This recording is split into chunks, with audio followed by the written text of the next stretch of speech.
আমার বন্ধু সায়েম 21 হল সংসদে সাংস্কৃতিক পদে নির্বাচন করতেছে। যারা ঢাকা বিশ্ববিদ্যালয়ের ডাকসুকে বন্ধ করতে চায়, সর্বদলীয় সংগ্রামে তাদের প্রতিহত করবে। সালামু আলাইকুম। ওয়ালাইকুম আসসালাম। ছোট ভাই, তুমি ভালো আছো? আলহামদুলিল্লাহ ভাই ভালো। আমার বন্ধু সায়েম গণরুমের বন্ধু, ও ডাকসু নির্বাচনে দাঁড়িয়েছে, হল সংসদে সংস্কৃতি পদে দাঁড়িয়েছে। তোমার ভাইকে কি তুমি ভোট দেবা? অবশ্যই ভাই দিব ভাই। তোমার ভাই সংস্কৃতি সম্পাদকে 7 নাম্বার ব্যালটে দাঁড়িয়েছে, আশা করি ভোটটা দিবা। ইনশাআল্লাহ ভাই। সালামু আলাইকুম ছোট ভাই, ভালো আছো? আমার বন্ধু সায়েম সাংস্কৃতিক সম্পাদকে দাঁড়িয়েছে 7 নাম্বার ব্যালটে। 7 দিন পর নির্বাচন, আশা করি তুমি 7 নাম্বার ব্যালটে আমার সায়েমকে সংস্কৃতি সম্পাদকে ভোট দিবা। ঠিক আছে, তোমার কাছে ভোট প্রত্যাশী আমি। তো ও আর কি নির্বাচন করতেছে আমার হল থেকে। তো সে সংস্কৃতি মনা মানুষ, তো সে সংস্কৃতিকে ধারণ করে লালন করে, আমি বিশ্বাস করি আর কি। তো এই থেকে ও যেহেতু আমার সাথে গণরুমে ছিল, এই জন্য তার জন্য আমি একটা মানে স্ক্রিপ্ট বলতেছি আমির হামজার মতোই, এটা আমি শুরু করতে। আমার বন্ধু সায়েম 21 হল সংসদে সাংস্কৃতিক পদে নির্বাচন করতেছে। বিষয় কিন্তু এইটা না, বিষয় আরো একটা আছে।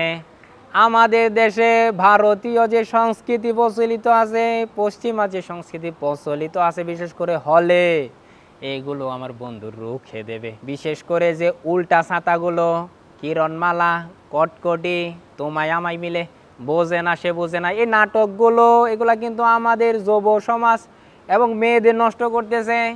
বাংলাদেশের যে সংস্কারগুলো আছে, বিশেষ করে পরিবারের যে সংসারগুলো আছে, এইগুলা ধ্বংস করতেছে ওই নাটকগুলো, ওই সিরিয়াল। আমার বন্ধু সায়েম যদি নির্বাচিত হয় 21 হলে, ওই কিরণমালা, কটকটি, তোমায় আমার মিলের মতো যত প্রোগ্রাম আছে, এইগুলো আমার বন্ধু রুখে দেবে। আমি চর্চা করতাম আমার টিচারের, তিনি ছিলেন গণিত শিক্ষক ক্লাস 8-এ। তারপরে ধরেন আব্দুর রাজ্জাক বিন ইউসুফ হুজুরের, তারপরে আমির হামজা, তারপরে ইত্যাদি দেখতাম আমরা ছোট সময়, আনিফ সংকেত। এখন আমি আমির হামজার আর কি ভাইবে আছি, বুঝছেন, তো ওইটাও পারতাম আর কি।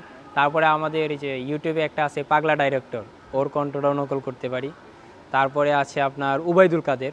যারা ঢাকা বিশ্ববিদ্যালয়ের ডাকসুকে বন্ধ করতে চায়, বাহিরের কোনো শক্তি বা দেশের কোনো শক্তি তাদেরকে ঢাকা বিশ্ববিদ্যালয়ের যে শিক্ষার্থীরা আছে, সর্বদলীয় সংগ্রামে তাদের প্রতিহত করবে বলে আমি মনে করি।